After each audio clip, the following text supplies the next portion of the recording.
Bonjour à tous, bienvenue sur la chaîne de Plancton Curieux. Donc aujourd'hui, vidéo complémentaire, on va faire une analyse de projet. On va essayer de finir dans les prochaines semaines le challenge crypto que je m'étais lancé d'analyser les 100 premiers projets, donc par la capitalisation. Aujourd'hui, on va parler de XDC parce que il a un peu pump dernièrement, qu'il est dans le top 100 et que je ne l'ai pas analysé. D'abord, du coup, la présentation. XDC au moment où je fais la vidéo, 82e position, 0,036 dollars à peu près.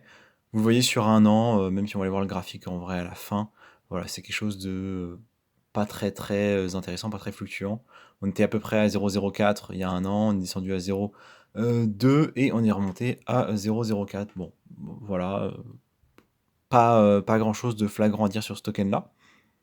Au niveau de l'utilité, donc qu'est-ce que c'est? On est sur un écosystème qui initialement visait à concurrencer ETH, hein. D'ailleurs, vous pouvez le voir, il a été fondé en 2017, donc c'est la période où on a eu les premiers du coup potentiels Ethereum killer. Évidemment, ils n'ont pas réussi, mais voilà, toutes les layers 1 du coup. L'idée, c'est aussi de créer un réseau mondial de communautés et d'entreprises. Donc il y a un peu plus que juste faire mieux que ETH. Il y a une idée derrière de créer un espèce d'écosystème dans lequel on va avoir en fait un aspect public et un aspect privé. Voilà, ça fait partie de ces blockchains-là, un peu particulières, qui ont poussé cette idée-là. Ils se définissent en quelques mots comme une blockchain décentralisée, hybride, interopérable et en plus un réseau qui va être liquide, c'est-à-dire que les frais doivent être bas et que c'est facile d'échanger, qu'on peut facilement trouver acheteurs et vendeurs. C'est asiatique, c'est basé à Singapour, d'ailleurs dans leurs partenariats qui sont assez nombreux, ils ont l'université de Singapour. XDC, c'est le jeton et le projet s'appelle Xinfin Network dont ils ont trouvé la source dans Exchange Infinite. C'est-à-dire que vraiment, l'idée de base, c'est de faire un truc énorme, infini, très rapide, très utilisable. Bon, voilà, c'était la période 2017 où on commençait à vouloir concurrencer ETH, donc on avait un peu cette thématique-là. Je trouve qu'en 2023, ça fait un peu vieillot, mais bon, on va pas critiquer sur ce point-là.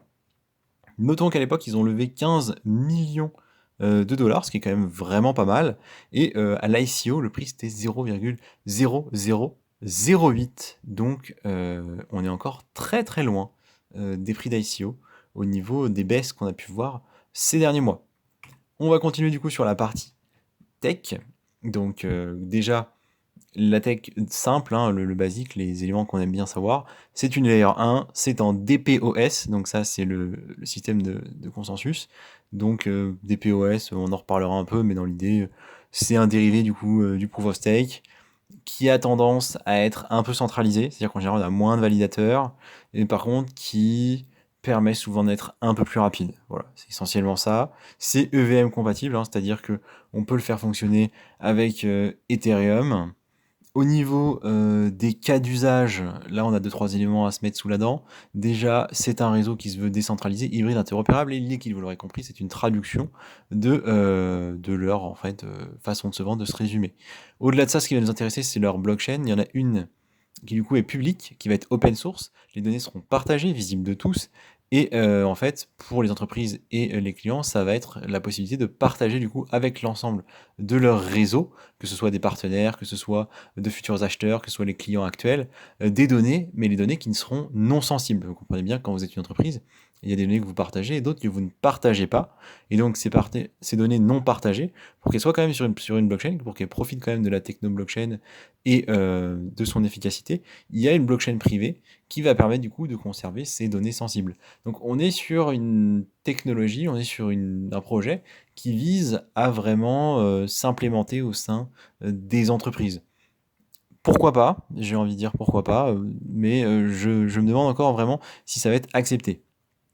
Ils ont différentes fonctions, notamment ce qu'ils appellent le Hybrid Relay Bridge. Donc un bridge, c'est tout simplement un échangeur, hein. C'est pour, enfin pas un échangeur, mais un pont, un lien entre deux blockchains différentes. Donc euh, je suppose que c'est assez utile dans leur cas, vu qu'il va falloir communiquer pardon, avec d'autres blockchains. Ils se vendent comme faisant une finalité très rapide des blocs, donc vous le comprenez, ça c'est un peu un reliquat du projet initial qui est de concurrencer Ethereum, hein. Donc évidemment tout toutes les blockchains qui sont des layer 1 qui ont voulu faire mieux que ETH vont nous vendre cette fonctionnalité-là, hein. C'est-à-dire que globalement, ça va vite. Ça va vite, donc là, la finalité des blocs, d'autres, c'est le nombre de transactions. Voilà, le but, c'est de faire mieux que Ethereum. Point intéressant, ils ont du coup l'interopérabilité dans leur tuyau. Donc ça, c'est à mon avis un bon point parce que c'est une thématique qui leur permet de rester assez à jour vis-à-vis des besoins de l'écosystème et des besoins potentiels des entreprises. Donc ça, je pense que c'est intéressant. Et ils ont une réglementation qui marche bien, les normes de messagerie ISO 222 que je ne connais pas très très bien, mais qui apparemment est assez dev-friendly et qui du coup est fonctionnelle chez eux a priori. Donc ça, c'est cool. Honnêtement, j'ai pas creusé plus que ça, mais l'information me semble être de qualité et pertinente. Je vous ai mis en bas à gauche un petit graphique qui vient de leur site tout simplement, où ils montrent un peu comment ils s'implémentent, donc du côté développeur, du côté institution en bas, du côté retail, donc on a différentes étapes. Ça reste un peu obscur, je trouve, mais ils ont fait l'effort, voilà, de montrer un peu comment potentiellement ça pouvait fonctionner, donc je vous l'ai mis. On va pas le décortiquer plus que ça, parce qu'en fait, c'est juste une suite d'étapes. D'abord, vous contactez, ensuite, vous obtenez un membership, puis un setup d'infrastructure. Après, vous avez accès à des private networks que vous pouvez host. Et après, vous pouvez vous connecter au réseau privé. Donc ça, c'est pour les institutions. Bon, pour le retail, on a l'open wallet, le token et l'échange de tokens. Donc le retail, en fait, il va juste acheter et vendre des tokens. Et les développeurs, ils vont du coup pouvoir accéder à l'environnement des développeurs. Ils vont pouvoir créer des applis privées, des applis publiques, faire du coup leur développement, des protocoles de développement, c'est l'application qui donne, et créer des DApps du coup, avec un accès à une marketplace qui semble être en commun, que ce soit côté public et privé. Ça reste assez succinct, mais bon, pourquoi pas. Bien évidemment, on a le fameux tableau de comparaison quand on est layer 1, il faut se comparer aux autres. Donc on voit le nombre de transactions par seconde. On nous dit que Ethereum, c'est 12 à 16 transactions par seconde, c'est vrai que pour moi c'est long. Même avec le passage en Proof of Stake, c'est assez long, il va falloir qu'on ait de plus grosses mises à jour pour que ça aille plus vite. Eux, ils seraient à 2000, soi-disant. On ira voir, on a des chiffres un peu plus exacts. Au niveau des frais, par contre, c'est cool. Les frais sont vraiment très très bas. S'ils arrivent à les garder quand ils auront beaucoup de transactions, c'est effectivement très appréciable. Donc, le temps de confirmation des transactions qui est aussi beaucoup plus bas. Tout ce qui va toucher du coup au smart contract, bon, évidemment, ils sont dessus. Et en termes d'énergie consumée, apparemment, c'est beaucoup beaucoup plus faible que ETH. Mais je pense que là, il se compare toujours à ETH quand il était en Proof of Work. Donc effectivement, ça consomme. Je pense qu'avec le passage en Proof of Stake, il faudra avoir des chiffres mis à jour. Mais là, évidemment, ils ne les ont pas mis. On va continuer du coup avec la partie tokenomique. Je vous rappelle que c'est quand même le point crucial, hein, parce qu'en tant qu'investisseur, bah, c'est ça que vous achetez. Hein. Vous achetez concrètement du token et il est extrêmement lié à la tokenomique. On va commencer par la cap de marché, elle est tout simplement, la capitalisation est à 500 millions. Donc voilà, c'est un projet qui se tient, on a dit, hein, c'est dans le top 70, top 80. En fully diluted, apparemment, c'est 1,3 milliard. Ce qui est intéressant, c'est que on n'a aussi pas on n'a pas une offre max. Donc ça, c'est le fully diluted basé sur l'offre totale, qui serait du coup de 37 milliards de tokens, sachant qu'on en aurait mis actuellement 13 milliards, donc ça ferait un tiers, mais ce qui est intéressant, si vous regardez tout en bas, c'est qu'on voit qu'on a une max supply, alors qui n'est pas une donnée officielle, hein, c'est une donnée que j'ai trouvée sur un autre site, qui dit qu'on aurait 100 milliards de tokens, donc on serait qu'en fait à 13%. Je ne sais pas départager cette info, je ne sais pas qui a raison, qui a tort, vu que le site officiel ne m'a pas donné la bonne info. Parce que en haut, ce que vous avez du coup, cette partie-là, le carré d'en haut, c'est du CoinMarketCap. Ça, c'est un autre site, j'ai plus le nom en tête, mais peu importe. Et au milieu ici, vous avez des données, vraiment ce bloc-là, ça va être les données du site. Donc on a le cours, le prix actuel, on a le max TPS, donc là ils nous disent 1 sur 2000, donc c'est le nombre max apparemment 2000, mais on voit qu'actuellement, bon, il n'y a pas beaucoup de transactions, c'est pas très utilisé. On a le nombre de validateurs, c'est 108, donc vous voyez, c'est pas énorme. Hein. Donc 108, voilà, c'est une des dérives des liquidités Proof of Stake, hein, c'est qu'en général, vous avez moins de validateurs. Nombre de nodes, je vois 275, donc ça, c'est ce qui est effectif. J'ai lu des articles où ça parlait de 500 nodes, donc presque 2 fois plus, ce qui veut dire que potentiellement, il y a eu vraiment une grosse baisse d'activité, ce qui veut dire que globalement, beaucoup, beaucoup moins d'activité que ce n'était le cas il y a quelques mois ou quelques années. On a un total stake ici, c'est le nombre, du coup, j'imagine, de jetons. Vous noterez que on ne sait pas si c'est en nombre de jetons ou en nombre de dollars, donc on va supposer que c'est en jetons, qui tourne du coup à 2 milliards et demi. À peu près 20% du coup de l'offre qui va être stackée. C'est pas énorme, énorme. Pour le reste, bon voilà, c'est des informations qui sont cohérentes. On a le nombre de transactions ici, mais moi ça va pas spécialement me servir ici. Le nombre d'adresses actives, presque 900 000, ce qui est pas complètement négligeable par contre, hein, c'est quand même un chiffre assez important, mais il faut voir ce qu'ils appellent adresse active, hein. Au niveau de la répartition initiale, à noter que la répartition initiale n'est pas forcément la répartition actuelle, évidemment, il y a eu des achats, il y a eu des ventes. On voit que l'écosystème aurait 32% et demi, la team 25%. C'est pas mal, hein, 25% pour la team, ça fait quand même un bon paquet qu'ils maîtrisent. Encore l'écosystème, et là c'est la partie développement pool for Xinfin, ce serait 15%. Donc c'est-à-dire que concrètement c'est la team qui gère. Ce qu'ils appellent les pre-placement and follow-on token offering, je suppose que c'est globalement des trucs qui sont passés autour de l'ICO ou des débuts, 10%. Potentiellement ça c'est aller aux investisseurs ou aux acheteurs. Ils nous mettent de l'allocation pour les hedge pools, ok. Et apparemment, ils ont financé des causes philanthropiques et ils ont globalement eu un impact positif au niveau de ce qui est social en reperçant une partie de leurs fonds. 5%, c'est quand même pas négligeable du tout, hein, c'est quand même bien. Et ils ont un contingency fund. La question étant, où est passé l'ICO là-dedans? C'est pas très très clair. Et qui a de l'argent maintenant? On va essayer d'avoir cette information-là. Juste après, je vous montre. Au niveau de l'utilité du token, du coup, on a quelques fonctions qui me semblent être assez classiques au final. C'est-à-dire que, outre certains achats potentiels sur la blockchain, parce qu'on a vu il y a des DApps, donc potentiellement il faudrait des tokens pour les utiliser, on a du stacking qui est censé sécuriser le DPoS, mais là on voit que c'est assez faible. Je vois du stacking à 1,4%. J'ai pas vu l'information concernant les nodes, combien est-ce qu'ils génèrent, mais là, si on veut stacker nous sans mettre un node en place, c'est 1,4%, donc c'est vraiment faible. Donc c'est pas du tout intéressant, c'est peut-être une des raisons pour lesquelles il y a moins de nodes aussi. La gouvernance, c'est effectif. Donc, effectivement, il y a la gouvernance parce qu'il y a eu des votes de la communauté, notamment pour burn des tokens à certains moments. Donc, effectivement, le token sert à la gouvernance et potentiellement des achats dans l'écosystème, comme j'ai dit, quand il y a les DApps. Vous voyez, c'est pas non plus mirobolant en termes d'utilité du token pour le moment. Ça veut dire que je vous installe un token, mais ici, la liste des principales adresses. Je vous ai mis les 10 plus grosses parce que les autres sont en dessous de 1%. Donc, je considère que ça va, il n'y a pas trop besoin de s'inquiéter pour ça. On va voir ici qu'il y a une adresse à 35%. J'espère fortement que c'est cette adresse-là, hein, que c'est celle de l'écosystème.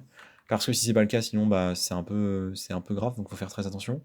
Les 11% ici, les 9% ici, vous voyez, on sait pas qui c'est. Donc j'espère en fait que ce sont les adresses ici qui ont reçu les tokens initialement. Sinon, bah, c'est inquiétant. Et on a quand même quelques grosses adresses, dont un validateur qui a 7% presque de la supply. Donc voilà, il faut faire quand même attention à ça. On le sait, ça mène à la centralisation, ce genre de techno. Donc voilà, à garder en tête. Pour moi, c'est pas un très bon point. Au niveau de du coup ce que j'appelle les forces et les faiblesses, dans les cas d'usage, on a quelque chose de plutôt intéressant à suivre, mais qui donne pas forcément super envie d'investir. Il y a quand même un cas d'usage pour des entreprises potentiellement. Genre, il peut y avoir quelque chose de pertinent dessus. L'aspect public-privé qui, même s'il peut paraître bizarre d'un point de vue crypto, est à mon avis tout à fait pertinent du point de vue des entreprises. Donc bien évidemment que les entreprises, on va mettre toutes leurs informations sur une blockchain publique, ça paraît logique. Donc oui, à mon sens, c'est pas débile. Après, il faut voir comment ça fonctionne dans les faits, de façon claire et évidente, pas juste d'un point de vue théorique. L'interopérabilité, je trouve que c'est bien qu'il soit mis dessus aussi, parce que, à mon avis, ça va être une thématique clé dans les prochaines années, c'est un vrai sujet. Au niveau des points qui me plaisent moins, bah, le DPoS, ça tend à mener vers une forme de centralisation, donc bah, c'est jamais très très bon pour un investisseur, on préfère la décentralisation globalement. Ça permet d'avoir un impact quand on vote, ça permet d'être un peu plus rassuré quand on fait qu'il n'y a pas un gars ou une adresse qui va vendre la moitié de ses tokens et faire chuter le prix à moins 20 ou moins 30% en quelques minutes. Voilà, ce genre de choses. Évidemment, on l'a dit, c'est déjà moins sécurisé qu'un proof of stake classique, en tout cas a priori. Et le point négatif, à mon avis, c'est que c'est pas un projet qui est très hypant en fait. Le projet est vieux, il date de 2017, il a été listé en 2020. Je pense que en tant qu'investisseur dans la crypto, il faut trouver des projets qui donnent envie. Il faut donner des projets qui pourront donner envie plutôt, qui auront vraiment un côté hypant. Et je suis pas sûr de le déceler sur ce projet-là pour le moment. Moi personnellement, ça me donne pas très envie d'acheter et pas juste pour maintenant. C'est-à-dire que je me dis pas ouais dans 2 ans ce sera un super projet et ça va être dingue. C'est pas forcément l'impression que j'ai. Je peux me tromper, mais du coup, vous voyez, je n'irai pas investir dessus. Voilà, je vous le dis maintenant, je n'irai pas investir dessus, en tout cas pas pour le moment. Au niveau des faits, du coup, plus économiques, la supply max, c'est pas clair. C'est-à-dire là, j'ai mis pas de supply max parce que dans les faits, dans les informations officielles, j'en ai pas trouvé. S'il y a une supply max qui est celle qu'on a vue ici, c'est-à-dire de 100 millions, pardon, 100 milliards ici, Donc ça veut dire qu'on a libéré 13 ou 14% là, à peu près, de la supply en du coup 3 ans, c'est ridicule. Enfin, je veux dire, je sais pas ce qu'ils font, mais moi je trouve pas ça très rassurant. J'ai pas vu d'informations sur l'inflation, j'ai pas vu d'informations sur la création monétaire, du coup, j'ai pas vu ce genre de graphique. Pourtant, j'ai pas mal cherché, donc je pense qu'on peut pas en trouver de façon évidente. C'est un problème pour moi. Vous voyez, ce genre d'information-là, moi, ça me bloque, ça me pose un souci. Point positif, on a quand même eu du burn, mais ça a été un vote de la communauté, donc c'est pas quelque chose d'automatique, parce que c'est quand même quelque chose qui est assez favorable aux investisseurs en général. Et comme j'ai dit, hein, on a quand même 50% de la supply sur 3 adresses. Ça me plaît pas trop, même si c'est les prévus initialement, etc. C'est-à-dire qu'il y a quand même 3 adresses qui gèrent l'entièreté. Si ça se fait hack, si pour une raison X ou Y, il faut vendre, ça peut avoir un impact tout de suite. Donc, moi, à titre personnel, comme vous l'aurez compris, je ne vais pas dessus. Pour ceux que ça intéresse, on peut quand même aller voir graphiquement à quoi ça ressemble. On a ici, du coup, le graphique depuis 2020, novembre 2020, c'est sur Bitfinex a priori. Ça a explosé très très fort, hein, du coup, pendant le bull run de 2021. C'est aussi ça qui me donne pas très envie, c'est que vous voyez, voilà, ça a explosé en août, ça a fait, du coup, c'est allé fait jusqu'à 2300%. Et on voit que la deuxième partie, du coup, la deuxième hausse, bon, pour lui, ça a été fin décembre, début janvier, elle est ridicule. C'est beaucoup plus faible. Certes, hein, c'est presque un x2 du plus haut au plus bas, l'inverse, du plus bas au plus haut, mais ça reste beaucoup plus bas, tendance extrêmement baissière, du coup. Et j'ai pas forcément la conviction que ça va aller plus haut. Vous voyez, j'ai pas, moi, c'est pas sur ce projet-là que j'irai parier à titre personnel. On note que là, on est quand même sur une zone intéressante qui correspond à la zone ici du premier rebond de mars 2021. Donc je rappelle, hein, c'était la première partie de bull run quasiment. En réalité, lui, il a plutôt explosé là. Donc on voit c'est un projet qui a un peu explosé en décalé d'autres. C'est assez intéressant. Et voilà, il est venu s'appuyer ici. On voit qu'il a rebondi une fois, deux fois, trois fois dessus ici au cours de son historique depuis du coup mars 2021. À part ça, j'ai pas grand chose à dire, hein. Au niveau du RSI, on est entre les deux, c'est-à-dire on est vraiment au milieu en fait, hein. On est entre 40 et 70, donc bah, pas grand chose. C'est beaucoup lié à l'achat, enfin beaucoup lié à l'achat qu'il y a eu ici du coup lors de cette dernière semaine. Et au-delà de ça, honnêtement, il y a peu à dire. On peut regarder les volumes. On voit que ça reste quand même assez faible. C'est en hausse, mais bon, c'est assez faible. On est sur un truc croissant depuis avril. Sinon, il y a vraiment des moments extrêmement calmes. Et on voit que par rapport aux périodes de 2021, bah, c'est vraiment ridicule. Il n'y a vraiment pas d'activité. C'est pas étonnant non plus, mais voilà. Et au niveau des moyennes mobiles, on va passer plutôt en daily pour avoir un historique un peu intéressant. Ça a l'air relativement plat. Ça a l'air relativement plat, c'est pas encore bien dans l'ordre. Donc on n'est pas encore en tendance haussière, malgré cette bougie, vraiment une très belle bougie, hein, on peut le dire ici, sur la journée du 31 mai. Donc on est passé quand même de ouais, 0,31, 0,36 en fait, c'est pas énorme, énorme, 0,37. Ça reste. Oh, si, c'est 20%, on a fait 20%, quoi. Bon, voilà, moi, vous l'aurez compris, ça me hype pas énormément, j'irai pas dessus. J'ai fait cette présentation parce que c'est un projet top 100, qu'il faut savoir ce que c'est, que les thématiques, il faut les connaître et que du coup, je vous partage mes connaissances et que je veux compléter mon challenge. Mais concrètement, ça s'arrête là, peut-être qu'on en reparlera plus tard, mais pour le moment, le projet ne m'intéresse pas plus que ça. Voilà, merci de m'avoir écouté et je vous dis à la prochaine.